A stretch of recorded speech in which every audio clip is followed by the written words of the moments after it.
আপনি কন্যাশ্রী K1 বা Kanyashree K2 form জমা দিয়েছেন। এবার আপনারা জানেন কন্যাশ্রী K1 এর জন্য প্রত্যেক বছর 1000 টাকা করে স্টুডেন্টকে দেয়। এবার যাদের 18 বছর বয়স হয়ে যায় ওদেরকে কন্যাশ্রী K2 একবারই 25,000 টাকা প্রোভাইড করে। এবার আপনি কন্যাশ্রী K1 এর টাকা পেতেন, হঠাৎ আপনার টাকাটি বন্ধ হয়ে গেছে আপনার ব্যাংকের সমস্যার জন্য। আপনার ব্যাংকে KYC করা নাও থাকতে পারে বা আপনার অ্যাকাউন্ট ফ্রিজ হয়ে গেছে, তার জন্য আপনি আর টাকাটি পাচ্ছেন না। তো আপনি কি জানেন কন্যাশ্রী পোর্টালে যে কোনো স্টুডেন্টের যদি অ্যাকাউন্টে প্রবলেম থাকে তাহলে তার অ্যাকাউন্ট পরিবর্তন করা যায়। তো আজকে আমি এই ভিডিওর মাধ্যমে আপনাদেরকে A to Z প্রসেস দেখাবো যে কিভাবে কোনো স্টুডেন্টের যদি কন্যাশ্রী K1 বা K2 তে অ্যাকাউন্টে প্রবলেম থাকে সেই অ্যাকাউন্ট বন্ধ করে সে যদি নতুন কোনো অ্যাকাউন্ট দিতে পারে বা ওই অ্যাকাউন্টটি ঠিক করে বা ওই অ্যাকাউন্টে ঠিক করার পর ওই অ্যাকাউন্টটি আবার রিসাবমিট করতে চায় তাহলে সহজে সাবমিট করতে পারবে। তো চলুন আপনাকে কম্পিউটার স্ক্রিনে স্টেপ বাই স্টেপ দেখাই যদি কোনো স্টুডেন্টের কন্যাশ্রী K1 বা কন্যাশ্রী K2 টাকা ফেসে যায়, অ্যাকাউন্টে আর ঢুকছে না, তো আপনি কিভাবে অ্যাকাউন্ট পরিবর্তন করবেন। তো চলুন শুরু করা যাক। তো ফ্রেন্ডস, শুরু করার আগে আপনার কাছে ছোট্ট একটি রিকোয়েস্ট, যদি আপনি এই চ্যানেলে ফার্স্ট টাইম ভিজিট করছেন তো চ্যানেলটিকে অনুরোধ করে সাবস্ক্রাইব করবেন এবং যিনারা চ্যানেলটিকে সাবস্ক্রাইব করে আমাকে সাপোর্ট করছেন ওনাদেরকে অসংখ্য অসংখ্য ধন্যবাদ। তো চলুন শুরু করা যাক। তো অ্যাকাউন্ট পরিবর্তন করার জন্য আপনি কি করবেন, আপনি আপনার কম্পিউটার বা ফোনে যে কোনো ব্রাউজার ওপেন করে নেবেন। ওপেন করার পর আপনার কাছে এরকম ইন্টারফেস চলে আসবে, ব্রাউজারের হোম পেজ চলে আসবে। আপনি যদি ফোনে করছেন ফোনে ক্রোম ব্রাউজার ওপেন করে ডেস্কটপ সাইডে ব্রাউজারটি ওপেন করে নেবেন। আপনি এখানে দেখতে পাচ্ছেন সার্চ বার আছে, আপনি এখানে টাইপ করবেন কন্যাশ্রী লিখে। সার্চ করার পর আপনার কাছে এইরকম ইন্টারফেস চলে আসবে। এটাকে দেখে এখানে ফার্স্ট অপশন দেখতে পাচ্ছেন কন্যাশ্রী লেখা আছে, তো আপনি কি করবেন এখানে ক্লিক করে দেবেন। ক্লিক করে দেওয়ার পর একটু লোডিং নেবে, আপনি একটু ওয়েট করবেন। তো লোডিং নেওয়ার পর আপনার কাছে এরকম ইন্টারফেস চলে আসবে, আপনি এই পেজটাকে ভালো করে দেখে নেবেন। দেখে নেওয়ার পর আপনি এখানে দেখতে পাচ্ছেন হোম আছে, অ্যাবাউট স্কিম আছে, গাইডলাইন্স আছে, তারপর রিসোর্স সেন্টার আছে, তারপর এখানে ইন্ট্রা লগইন আছে। তো আপনি কি করবেন ইন্ট্রা লগইনে ক্লিক করবেন। আর ফ্রেন্ডস, এটা যে অ্যাকাউন্ট পরিবর্তন করার জন্য স্কুল পোর্টাল লগইন করে অ্যাকাউন্ট পরিবর্তন করতে হয়। তো আপনি কিভাবে পরিবর্তন হয় ওটা আপনি দেখে নিন। আপনি আপনার যদি প্রবলেম হয়ে থাকে তাহলে আপনি স্কুলে গিয়ে বলবেন যে আমার টাকাটি আসছে না, আমার স্ট্যাটাস কি আছে, কেন কি হয়েছে ওটা বলতে পারবেন। তো অবশ্যই আপনি ভিডিওটি শুরু থেকে শেষ পর্যন্ত দেখবেন। তো আপনি কি করবেন এখানে ক্লিক করে দেবেন। ক্লিক করে দেওয়ার পর আপনার কাছে ড্রপ ডাউন বক্স ওপেন হয়ে যাবে। ফার্স্ট অপশন আছে, এখানে সেকেন্ড অপশন আছে। আপনি কি করবেন এখানে সেকেন্ড অপশন যে আছে 2019-20, তো আপনি এখানে ক্লিক করে দেবেন। ক্লিক করে দেওয়ার পর একটু লোডিং নেবে। লোডিং নেওয়ার পর আপনার কাছে এরকম ইন্টারফেস চলে আসবে। আপনি এখানে দেখছেন ইন্ট্রা কন্যাশ্রী লগইন, মানে স্কুল পোর্টাল এখান থেকে লগইন করতে পারবেন। এখানে দেখতে পাচ্ছেন প্লিজ সিলেক্ট ডিজিগনেশন, এখানে ডিজিগনেশন সিলেক্ট করতে হবে। তো আপনি এখানে ড্রপ ডাউন বক্সে ক্লিক করবেন। ক্লিক করার পর আপনার কাছে অনেকগুলো অপশন চলে আসবে, এটাকে ভালো করে দেখে নেবেন। এখানে ফার্স্ট অপশন দেখতে পাচ্ছেন স্টেট পোর্টাল লগইন, মানে এখান থেকে স্টেট অফিসাররা লগইন করতে পারবে। তারপর ডিস্ট্রিক্ট লেভেল, মানে এখান থেকে ডিস্ট্রিক্ট লেভেল লগইন করতে পারবে। এখান থেকে সাব ডিভিশনাল লেভেল লগইন করতে পারবে। এখান থেকে এখানে ব্লক লেভেল লগইন করতে পারবে। এখানে দেখতে পাচ্ছেন সার্কেল অফিসার লগইন করতে পারবে। এখানে দেখতে পাচ্ছেন লাস্টের অপশনটা আছে ইনস্টিটিউট লগইন, এখান থেকে স্কুল পোর্টাল লগইন করা যায়। তো আপনি কি করবেন এখানে ক্লিক করে দেবেন। ক্লিক করে দেওয়ার পর এখানে নিচের অপশনটা দেখতে পাচ্ছেন প্লিজ সিলেক্ট সাব ডিজিগনেশন, এখান থেকে সাব ডিজিগনেশন সিলেক্ট করতে হবে। আবার কি করবেন ড্রপ ডাউন বক্সে ক্লিক করে দেবেন। ক্লিক করে দেওয়ার পর এখানে তিনটা অপশন দেখাবে। আপনি কি করবেন ফার্স্ট অপশনটা দেখতে পাচ্ছেন হেড অফ দ্য ইনস্টিটিউট, এইটাকে সিলেক্ট করে নেবেন। সিলেক্ট করে নেওয়ার পর এখানে আইডি পাসওয়ার্ড দিতে হবে। তো আপনি কি করবেন আপনার স্কুলের আইডি পাসওয়ার্ড, কন্যাশ্রী পোর্টালে যে আইডি পাসওয়ার্ড আছে ওই আইডি পাসওয়ার্ডটি এখানে দিতে হবে। তো আপনি এখানে ওই আইডি পাসওয়ার্ডটি দিয়ে দেবেন। আইডি পাসওয়ার্ড দেওয়ার পর আপনি এখানে দেখতে পাচ্ছেন এই যে ক্যাপচারটি আছে, এই ক্যাপচারটি আপনাকে দেখে দেখে এখানে ফিল করতে হবে। তো আপনি কি করবেন এই ক্যাপচারটি এখানে দেখে দেখে ফিল করে দেবেন। যদি আপনি ক্যাপচারটি বুঝতে না পারবেন তাহলে এখান থেকে আপনি ক্যাপচারটা রিপ্লেসও করতে পারবেন। তো আপনি কি করবেন এই ক্যাপচারটি দেখে দেখে এখানে ফিল করে দেবেন। আপনার কাছে যে ক্যাপচারটি আসবে, ক্যাপচারটি ফিল করার পর আপনি এখানে পাচ্ছেন লগইনের অপশন আছে। তো আপনি কি করবেন এখানে লগইনে ক্লিক করবেন।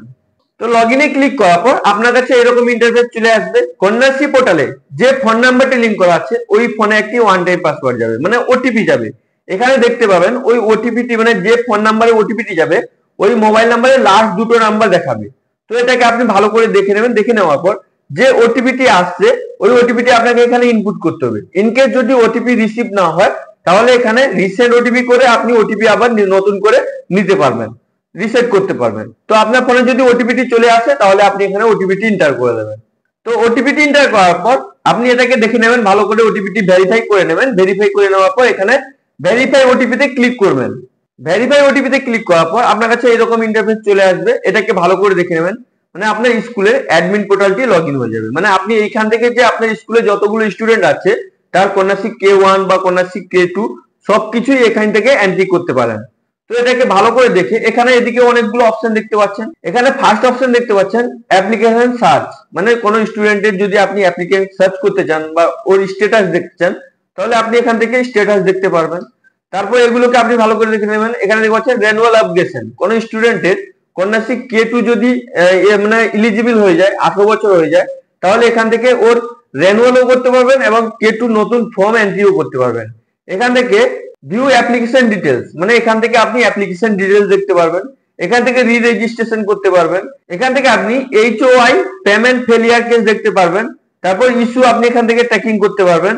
তারপর এখানে ইউজার ম্যানুয়াল দেখতে পারবেন। এখান থেকে দেখতে পাচ্ছেন এইটাই, এখানে দেখতে পাচ্ছেন IFMS পেমেন্ট ক্যান্সেল, মানে কোন স্টুডেন্ট যদি কন্যাশ্রী K1 বা কন্যাশ্রী K2 যদি টাকা ফেল হয়ে যায়, সে টাকা পেত, হঠাৎ তার ব্যাংকের সমস্যার জন্য পেমেন্টটি বন্ধ হয়ে গেছে, তো আপনি এখান থেকে ওই পেমেন্টটি যে বন্ধ হয়েছে এখান থেকে আপনি দেখতে পারবেন। তো দেখার জন্য আপনি কি করবেন, এখানে ক্লিক করে দেবেন। ক্লিক করে দেওয়ার পর আপনার কাছে ড্রপ ডাউন বক্স ওপেন হয়ে যাবে। এখানে দেখতে পাচ্ছেন এডিট পেমেন্ট ক্যান্সেল কেস, তো আপনাকে কি করতে হবে, এখানে ক্লিক করতে হবে। তো আপনি কি করবেন, এখানে ক্লিক করে দেবেন। তো ক্লিক করে দেওয়ার পর আপনার কাছে এরকম ইন্টারফেস চলে আসবে। এখানে দেখতে পাচ্ছেন list of the payment failure case, এখান থেকে আপনি যাদের যাদের পেমেন্ট ফেল হয়েছে আপনার স্কুলের স্টুডেন্টের ওগুলো এখানে দেখতে পাবেন। এখানে দেখতে পাচ্ছেন সিলেক্ট ইয়ার, এখান থেকে ইয়ার কোন সালে পেমেন্টটি ফেল হয়েছে ওই ইয়ার অনুযায়ী আপনি এখানে দেখতে পারবেন। এখানে স্কিম সিলেক্ট করতে পারবেন। তো আপনি কি করবেন, এখানে ইয়ারের জায়গায় এখানে ড্রপ ডাউন বক্স দেখতে পাচ্ছেন, আপনি এখানে ক্লিক করে দেবেন। ক্লিক করে দেওয়ার পর আপনার কাছে এরকম ইন্টারফেস চলে আসবে। এখানে ফার্স্টে আছে 19 20, 20 21, 21 22, 22 23, মানে এই ইয়ার গুলো আপনি দেখে নেবেন। এবার কোন স্টুডেন্ট যদি এসে আপনার স্কুলে বলে যে আমার এই সাল থেকে আমার টাকাটি আমি পাচ্ছি না, তো আপনি ওই ইয়ারটি সিলেক্ট করে নেবেন। তো আমি এখানে এক্সাম্পল 23-24টা সিলেক্ট করে নিয়েছি। করে নেওয়ার পর এখানে নিচে দেখতে পাচ্ছেন প্লিজ সিলেক্ট দ্য স্কিম, এখান থেকে আপনাকে স্কিম সিলেক্ট করতে হবে। তো আপনি কি করবেন, এখানে ড্রপ ডাউন বক্সে ক্লিক করবেন। ক্লিক করে নেওয়ার পর আপনার কাছে এরকম দুটো অপশন ওপেন হয়ে যাবে।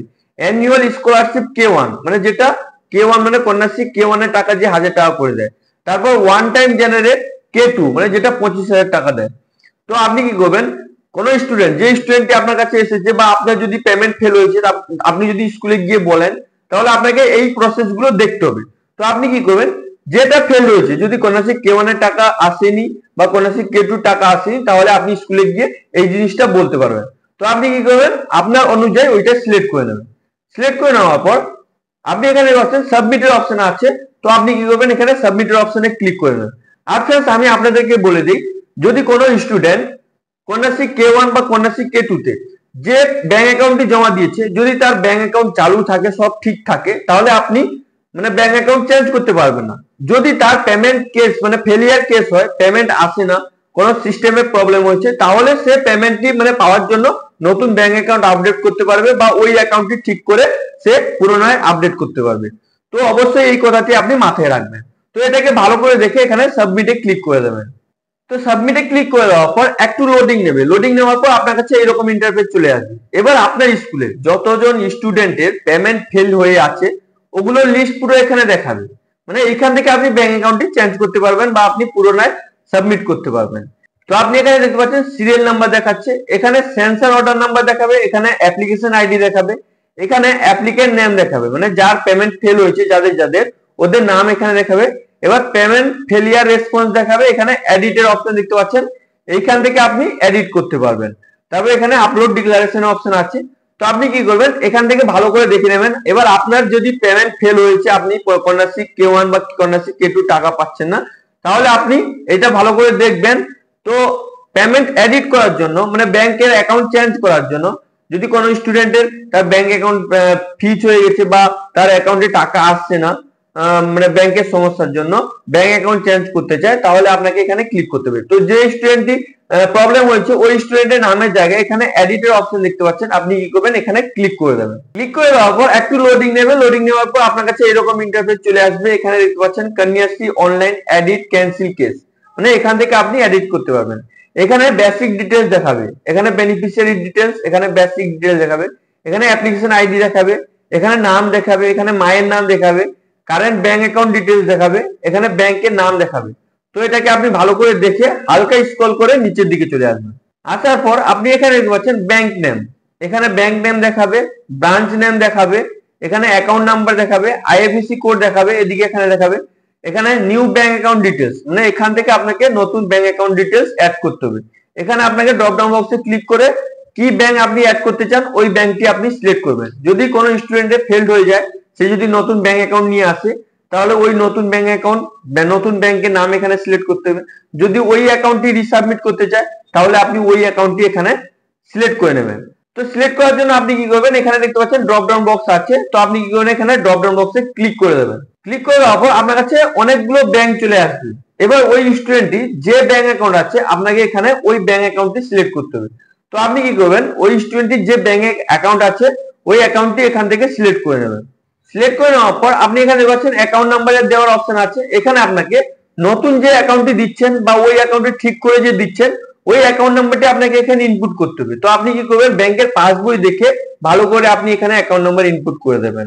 তারপর এখানে রি অ্যাকাউন্ট নাম্বার ইনপুট করতে বলছে, মানে ওই অ্যাকাউন্ট নাম্বারটি দুবার আবার ওই অ্যাকাউন্ট নাম্বারটি ইনপুট করতে বলছে। তারপর এখানে আইএফএসসি কোড দেওয়ার অপশন আছে, এখানে আপনাকে আইএফএসসি কোড দিতে হবে। দেওয়ার পর এখানে গেট ডিটেলস এ ক্লিক করতে হবে, তাহলে অটোমেটিক ওই ব্যাংকের পুরো ব্রাঞ্চ সবকিছু চলে আসবে, এখানে আপনি দেখে নেবেন। তো আমি এটাকে ফিল করে দিচ্ছি। তো অ্যাকাউন্ট নাম্বার আর আইএফএসসি কোড দেওয়ার পর এখানে দেখতে পাচ্ছেন গেট ডিটেলস এর অপশন আছে, তো আপনি গেট ডিটেলস এ ক্লিক করবেন। ক্লিক করার পর ব্রাঞ্চ নেম এখানে দেখাবে, ব্রাঞ্চের অ্যাড্রেস এখানে দেখাবে। এখানে ভালো করে এটাকে ভালো করে আপনি আপনার ব্যাংকের অ্যাকাউন্টের বইয়ের সঙ্গে মিলিয়ে নেবেন, ঠিকঠাক দেখাচ্ছে নাকি। দেখে নেওয়ার পর আপনি এখানে দেখতে পাচ্ছেন পাসবুক আপলোড, মানে আপনাকে পাসবুক আপলোড করতে হবে। দেখতে পাচ্ছেন এখানে first page of passbook 500 KB JPEG only, মানে এখানে আপনাকে ব্যাংকের পাসবইটি স্ক্যান করে আপলোড করতে হবে। তো আপনি কি করবেন, আপনি আপনার মানে ফটো করে নেবেন বা স্ক্যান করে নেবেন। নেওয়ার পর আপনি 500 কেবির মধ্যে আপনাকে জেপিজি ফরম্যাটে আপলোড করতে হবে। এখানে পাচ্ছেন চুজ ফাইলের অপশন আছে, তো আপনি কি করবেন, এখানে চুজ ফাইলে ক্লিক করবেন। চুজ ফাইলে ক্লিক করার পর আপনার কাছে আপনার মানে আপনি যে কম্পিউটারে যেখানে ফাইলটি রেখেছেন স্ক্যান করে ওই ফাইলটি চলে আসবে। অবশ্যই 500 কেবির মধ্যে আপনাকে আপলোড করতে হবে। তো আপনি কি করবেন, আপনি যেখানে স্ক্যান করে রেখেছেন ব্যাংক পাসবইটি ওইটা সিলেক্ট করবেন, সিলেক্ট করার পর ওপেন করে দেবেন। ওপেন করে দেওয়ার পর এখানে আপনার ওই ব্যাংক পাসবুকটি চলে আসবে। এবার এটাকে আপনি ভালো করে দেখে হালকা স্ক্রল করে নিচের দিকে চলে আসবেন। তো নিচের দিকে আসার পর এখানে আপনার পার্সোনাল ডিটেলস দেখাবে, তো আপনি এটাকে ভালো করে দেখবেন। এখানে আপনার ম্যারিটাল স্ট্যাটাস দেখাবে, আপনি ম্যারিড না আনম্যারিড ওটা দেখাবে, আপনি ফিজিক্যালি হ্যান্ডিক্যাপ আছেন নাকি ওটা দেখাবে, তারপর এখানে আপনার ক্যাটাগরি দেখাবে, তারপর এখানে আপনার আধার কার্ডের নাম্বার দেখাবে। এগুলো ভালো করে আপনি ভেরিফাই করে নেবেন। তারপর এখানে দেখতে পাচ্ছেন কন্ট্যাক্ট ডিটেলস, মানে এখানে আপনার অ্যাড্রেস কন্ট্যাক্ট ডিটেলস দেখাবে। এখানে দেখতে পাচ্ছেন কারেন্ট অ্যাড্রেস দেখাচ্ছে, এখানে আপনার হাউস নাম্বার যদি থাকে হাউস নাম্বার দেখাবে, স্ট্রিট দেখাবে, পুলিশ স্টেশন কি আছে ওটা এদিকে দেখাবে। তারপর এখানে আপনার মিউনিসিপ্যালিটি না ব্লক ওটা এখানে দেখাবে। তারপর পোস্ট অফিস কি আছে ওটা দেখাবে, এখানে ডিস্ট্রিক্ট দেখাবে। তারপর এখানে আপনার পিন কোড দেখাবে। তো আপনি কি করবেন, এগুলো ভালো করে ভেরিফাই করে নেবেন। ভেরিফাই করে নেওয়ার পর আপনি হালকা স্ক্রল করে নিচের দিকে চলে আসবেন। নিচের দিকে আসার পর আপনি এখানে দেখতে পাচ্ছেন পিনকোড, আপনি এখানে পিনকোডটি দেখতে পারবেন, মানে পোস্টাল কোড। এখানে আপনার মোবাইল নাম্বার দেখাবে, এখানে আপনার একটা ভ্যালিড মোবাইল নাম্বার দেখাবে, মানে যে মোবাইল নাম্বারটি আপনি ফর্ম জমা দেওয়ার সময় দিয়েছিলেন। তারপর এখানে দেখতে পাচ্ছেন upload scan HY declaration JPEG 200 কেবির মধ্যে, মানে এখানে আপনাকে হেডমাস্টারে একটা ডিক্লারেশন আপলোড করতে হবে, বা আপনি আপনার ব্যাংকের পাসবইটিও আপলোড করে দিতে পারেন। তো এটাকে ভালো করে দেখে এখানে পাচ্ছেন চুজ ফাইলের অপশন আছে, তো আপনি কি করবেন, এখানে চুজ ফাইলে ক্লিক করবেন। ক্লিক করার পর আপনার কম্পিউটার ওপেন হয়ে যাবে। কম্পিউটারে যেখানে ফাইলটি রেখেছেন, যদি আপনি হেডমাস্টারে ডিক্লারেশন নিয়ে এসেছেন তো ওইটা আপলোড করবেন, না হলে আপনি যদি ব্যাংকের পাসবই সেটাও আপলোড করতে পারেন। তো আপনি কি করবেন, ওটা আপনি এখানে সিলেক্ট করে নেবেন। 200 কেবির মধ্যে অবশ্যই হতে হবে, আপনি ওটা সিলেক্ট করে নেবেন। সিলেক্ট করে নেওয়ার পর এখানে ওপেন করে দেবেন। ওপেন করে দেওয়ার পর আপনার কাছে ওটা চলে আসবে। আসার পর আপনি কি করবেন, এটাকে ভালো করে আপনি ভেরিফাই করে নেবেন। এই ফর্মটি ভালো করে ভেরিফাই করে নেবেন। ভেরিফাই করে নেওয়ার পর আপনি এখানে দেখতে পাচ্ছেন আপলোড ডিটেলস এর অপশন আছে, তো আপনি কি করবেন, এখানে আপলোড ডিটেলস এ ক্লিক করে দেবেন। তো ক্লিক করে দেওয়ার পর একটু লোডিং নেবে। লোডিং নেওয়ার পর আপনার কাছে এরকম ইন্টারফেস চলে আসবে। এখানে দেখতে পাচ্ছেন কন্যাশ্রী এডিট, মানে পেমেন্ট ক্যান্সেল কেস। তো এখানে দেখতে পাচ্ছেন details have been edit successfully, মানে আপনি যে এই ডিটেলসটি যে স্টুডেন্টটি ব্যাংকের ফেলিয়ার কেস হয়েছিল আপনি যেটা এডিট করেছেন ওটা সাকসেসফুলি এডিট হয়ে গেছে, সাবমিট হয়ে গেছে। এবার কিছুদিন পরে ওর যদি ব্যাংকে অ্যাকাউন্ট প্রবলেমের জন্য টাকা ফেসে আছে তাহলে সে টাকা পেয়ে যাবে। তো এইভাবে কোনো ছাত্রীর যদি কন্যাশ্রী K1 বা কন্যাশ্রী K2 টাকা ফেসে যায় ব্যাংকের সমস্যার জন্য, তাহলে আপনি অবশ্যই এইরকম এই ভিডিওটি দেখে কিভাবে কারেকশন করা যায়, ব্যাংক অ্যাকাউন্ট কিভাবে চেঞ্জ করা যায়, তো আপনি সহজে চেঞ্জ করতে পারবেন। আর ফ্রেন্ডস অবশ্যই মনে রাখবেন, যদি পেমেন্ট ক্যান্সেল না হয়, ফেলড না হয়, তাহলে আপনি ব্যাংক অ্যাকাউন্ট চেঞ্জ করতে পারবেন না। তো অবশ্যই আপনি এটাকে ভালো করে দেখে নেবেন। আই হোপ ভিডিওটি আপনাকে খুবই ভালো লেগেছে। যদি আপনাকে ভিডিওটি একটুও ভালো লাগে তাহলে অবশ্যই লাইক শেয়ার সাবস্ক্রাইব করতে ভুলবেন না। এবার যদি আপনার বন্ধু বান্ধব, আপনার ফ্যামিলি মেম্বারের কারো যদি কন্যাশ্রী পেমেন্ট ক্যান্সেল হয়, পেমেন্ট ফেলড হয়ে যায়, তাহলে আপনি অবশ্যই এই ভিডিওটি দেখে স্কুলে গিয়ে বলুন যে এইভাবে আপনি এটাকে কারেকশন করে দিন, তাহলে অবশ্যই স্কুলে এটা দেখে কারেকশন করে দেবে। Thank you friends.